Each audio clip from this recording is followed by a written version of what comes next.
Well, Southampton's deadline day was a success, I think, when you reflect upon yesterday. You're going to react to everything that happened yesterday, and we're going to be taking a closer look at our brand new signing, Leo Scienza. We're going to have a look at some of his stats and have a look at his career so far. He looks like a really, really good signing. 26 years old as well, so it's not like he's a really young player. He has a fair bit of experience behind him as well, but Scienza did sign last night in a 4-year contract from Heidenheim. He's a left-sided 26-year-old Brazilian, and he has already, looking at his stats, scored 3 goals this season already in the Bundesliga. And Scienza has, last season, had hit 6 goals and he got 8 assists in 37 matches. And he did have a contribution to play in the Europa Conference League, and his team were in the relegation playoffs. Johannes Spors said that Leo is someone that we can feel will adapt to English football. He's creative. He is a progressive dribbler, strong set piece taker, and he has constantly produced goals and assists at every single level and is an exciting addition to our forward line. We're going to have a look at all those stats very shortly, but he is comfortable on both flanks and a player that can also play in the 10 as well. So he could probably give Finn Azaz a little bit of a push there as well. So it's not like he can just go and play on the left-hand side. He can play on both flanks and in the 10. So seems like a very, very versatile player. He had 12 goals and 15 assists for Ulm in the 23-24 season. That was it. That enabled him to get his first shot at the Bundesliga. So that was in the German 3rd division before he got the move to Heidenheim. And like I said, he did feature in the Conference League as well. So let's have a closer look at who he is and some of his numbers for last season. This is the Bundesliga numbers. So successful dribbles, 37. He was depossessed just 13 times, which is very good. He picked up 63 fouls, 12 tackles. I don't think he's the sort of player that's going to go chasing people down and winning tackles by the looks of things. Not particularly strong in the air, but that is certainly not his game by any stretch of the imagination. His discipline, though, was very good. Just 1 yellow card, no red card. So discipline is good. He fouls committed, just 16 fouls he committed. So again, very good. Dribble past just 11 times. And then we also look at some more of his numbers. He did play 1,153 minutes. Like I said, he got the 3 goals. The expected goals was 2.07. 38 shots, 15 on target, 3 assists in the league, and successful passes 215. Long ball accuracy 48%, chances created 34, successful dribbles 27, which was high, and a cross accuracy of 33.3%. There is Leo Scienza in a little more detail. Give me all your reaction to the signing. We'd love your opinion on it, but it looks like a player that is very exciting, and I will try and sit down with somebody that knows a little bit more about him and bring that to you on the channel during this international break. We will look to do that because I think it will be good to get an inside scoop on him from somebody over there in Germany that has been watching him week in and week out. Right, elsewhere yesterday, what happened? Well, James Bree, he joined Charlton Athletic on loan to January. It's not a season-long loan, just till January. He links up once again with Nathan Jones, the man that signed him for Southampton back in January 2023 after that spell he had with Luton. Bree has a contract that remains with us till 2026, so the end of the season when his contract will out, but there is a loan just till January that could potentially be extended, I guess. So good luck to James Bree. I think he's a top player. I think he will offer Charlton a really, really good right back. Versatile, he can play right side of 3 in a centre-back partnership as well. We did that under Ivan Juric and did it very well. I thought he had a good spell. But do you know what? He's a really likeable man, I think. And I think every Southampton fan will wish him all the best for his loan spell with Charlton Athletic. So good luck to him. Elsewhere, Charlie Taylor, he did depart yesterday, and it was expected that he would do. 31 years old now, Charlie Taylor. completed a season-long loan move to West Bromwich Albion. He's only played 12 games for Southampton, just the 12 appearances. He did say to West Bromwich Albion's official website, it's a massive opportunity for me, one that I couldn't turn down. I'm looking forward to joining up with the lads and helping out in whatever way I can and hopefully start playing regular football again. He does just want to be playing football again. Before I come on to the Will Smallbone story, I wanted to do a little feature on him, but I did want to just look at the other moves in the deadline day yesterday. Was Nico Lawrence. He has mutually agreed a contract termination. Another young player that has been let go by the football club. Brooke Myers, he also departs by mutual consent as well. And Cameron Frederick has moved to Oxford United's academy. But Will Smallbone was another big name out yesterday at Southampton. Smallbone, he's already had a loan spell at Stoke City a few years ago, and he has joined Championship side Millwall. He had been linked with a move to Wrexham, and also yesterday he was linked with a move to Birmingham City, and it come from nowhere, this one, late, and you saw it come up on the Millwall timeline. They just had a eyes with a bone on it, and you just knew, and I'd heard a few whispers that this could be the case, but Will Smallbone was obviously looking for a move closer to home. Maybe Wrexham was too far, Birmingham was a bit too far, but a move closer to home for him. It is a season-long loan for Will Smallbone, and the better reaction to it is I want to wish him all the best. I said it on a live stream yesterday. I think he is a fantastic person, and whenever I've met him in person, he's always been so polite, and my one real memory of meeting him in person was at the Puma event. And he was such a nice guy at the Puma Saints launch event when we originally signed with Puma and with that first home kit. He was there that evening. I just thought he was a lovely, lovely young man.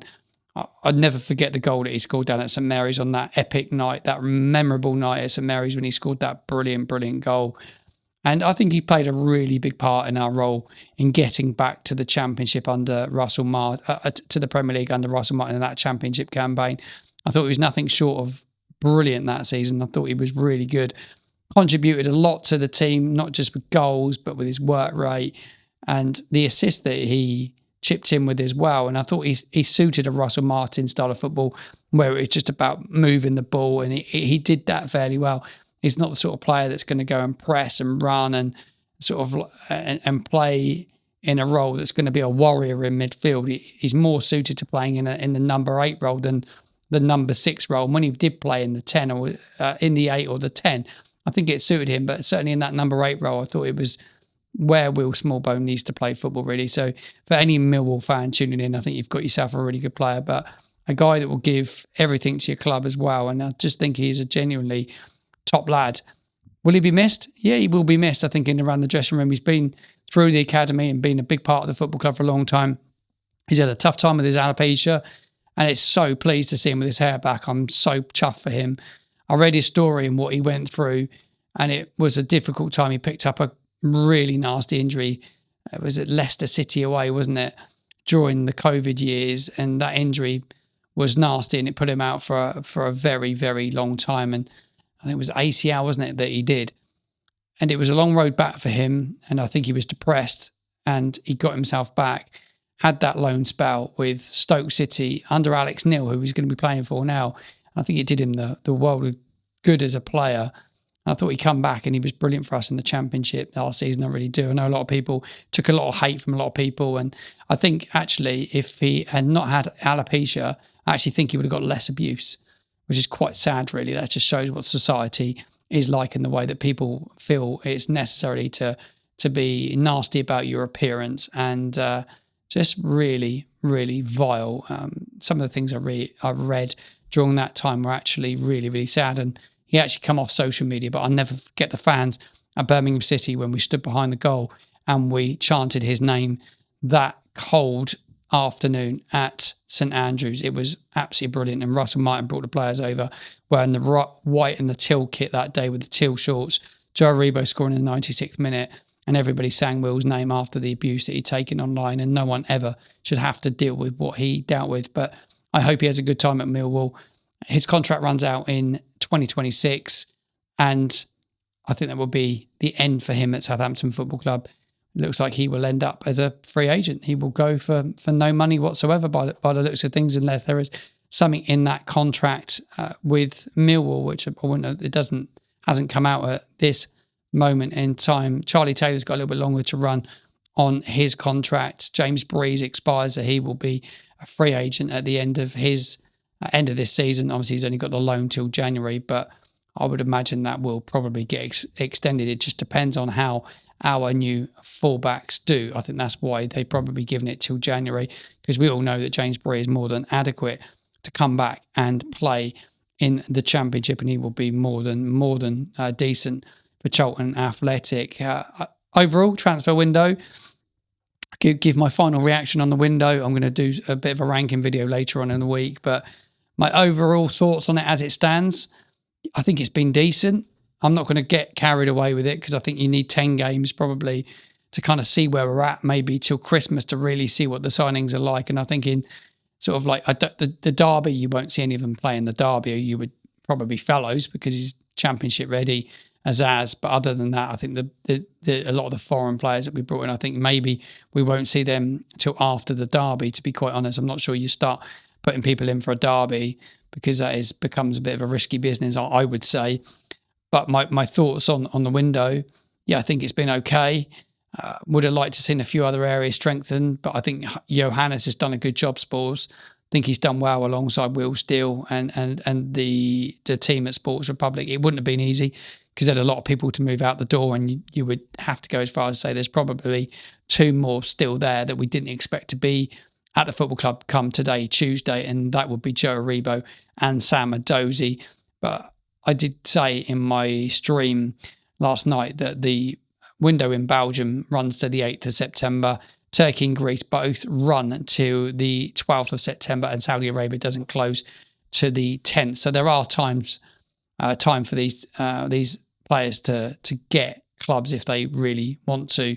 But Aribo could be useful. There's no doubt about that. Adozie, where his head's at, I think that would be very interesting to find out what Steele does with these two and what their future looks like. That'd be one of the first questions in the next press conference, no doubt, I would think.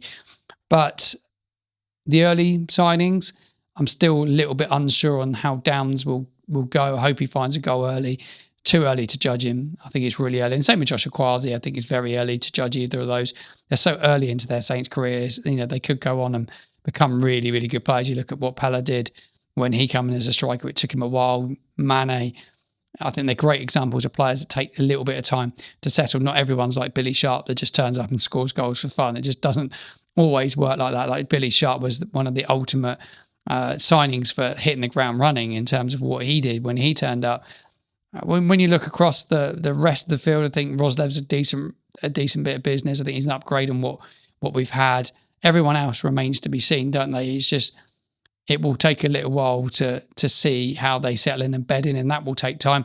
Azaz will be a really good signing. Fallow's great bit of business. So I think all in all, it has been a really good winner. But just wait, give it 10 games and reflect upon it, and we'll have a really good idea of how they're settling. Certainly with Damien, Downs, and maybe January, if it's just not quite working out, we can look at those striker options. Just remember, we've got get to January and the window opens up again. And if we're right in touch and distance, and you can then start to do business once again, you could do something really special like Saints did, like in that year I was saying about when Billy Sharp come in. You bring a signing in like that and you fire yourself to promotion. I think it's a really, really exciting time to be a Saints fan. I'm really, really excited to see all the players. Gutted is the international break. Absolutely. I am gutted it's international break, but it is what it is. I'm sure, no doubt, still will probably have a behind closed doors friendlies, because he does do those. There definitely will one, you would think. He'd probably be kept on the low burner and we probably won't even know about it. But yeah, I think all in all, a decent window. Give me all your reaction on the window in the comments box below. We'd love your opinion, love your thoughts. And if you're not subscribed to the channel, please do. We're heading towards 6,000 subscribers here on the Football Martin channel, a Saints fan channel dedicated to Southampton Football Club. I love Southampton as much as you do. And if you know somebody that loves it as much as we do, share it with them. Smash a like on the video, get involved in the comments, and I'll see you in another video very soon.